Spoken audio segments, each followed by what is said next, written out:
गुलाबजाम म्हणजे तोंडाला पाणी सुटतं. तर हे गुलाबजाम बनवायचे कसे? तर अतिशय सुंदर रेसिपी आहे, खायला खूप छान आहे. तर मी हा खवा विकत आणलेला आहे. नरसिंहवाडीला गेले होते, तिकडून मी हा खवा विकत आणलेला आहे. तर ह्या खव्यात मी थोडासा मैदा आणि थोडासा रवा मिक्स केलेला आहे. एक एक चमचा म्हणा, अगदी जास्त नाही, एक एक चमचा मैदा, एक चमचा रवा असं मिक्स केले. आता पुढून छान आपण थोडा वेळ ठेवायचं आहे बाजूला. थोड्या वेळानंतर आपण छान अगदी गुलाबजाम छोटे छोटे बनवून घ्यायचे आहेत. कारण पाकात घातले की खूप मोठे होतात, त्यामुळे मी मोठे बनवत नाही आहे. अगदी छोटे छोटे बनवते. तळायला पण खूप छान होतात आणि खायला पण खूप छान होतात. तर अशी रेसिपी नक्की तुम्ही करून बघा. तयार खवा आणायचा आणि आपण बनवून बघायची. पॅकेट नको आहे. पॅकेटपेक्षा याची चव खूप वेगळी आहे.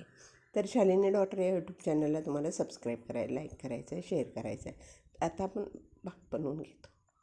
मी 1.5 वाटी साखर घेतलेली आहे, त्याच्यात मी पाक तयार करायला ठेवला आहे. आता आपण गुलाबजाम तळून घेऊया. अगदी मंद आचेवर तळायचं बरं का. अजिबात गॅस मोठा करायचा नाही, नाहीतर खूप काळे होतात गुलाबजाम. तर हा खव्याचा गुलाबजाम अगदी वेगळा होतो बरं का. तर नक्की तुम्ही करून बघा.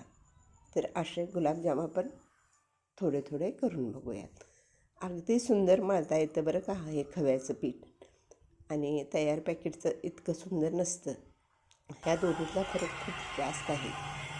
म्हणून मी तुम्हाला म्हणते तुम्ही मस्तपैकी अगदी छान खवा आणा आणि करून बघा. आपल्याला खवा विकत मिळतोच. तर वाडीच्या गुलाबजामची टेस्ट वेगळी का? तर तिथं घरगुती दूध घेतलं जातं आणि घरगुती दुधापासून पेढे बनवले जातात. तिथले पेढे अतिशय छान लागतात, त्यामुळे तिथलाच खवा मी विकत आणला आहे.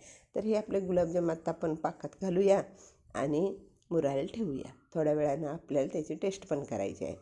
तर हे मुरतील तोपर्यंत तुम्ही चॅनलला सबस्क्राईब करा, लाईक करा, शेअर करा, कमेंट करायला अजिबात विसरू नका. थँक्यू.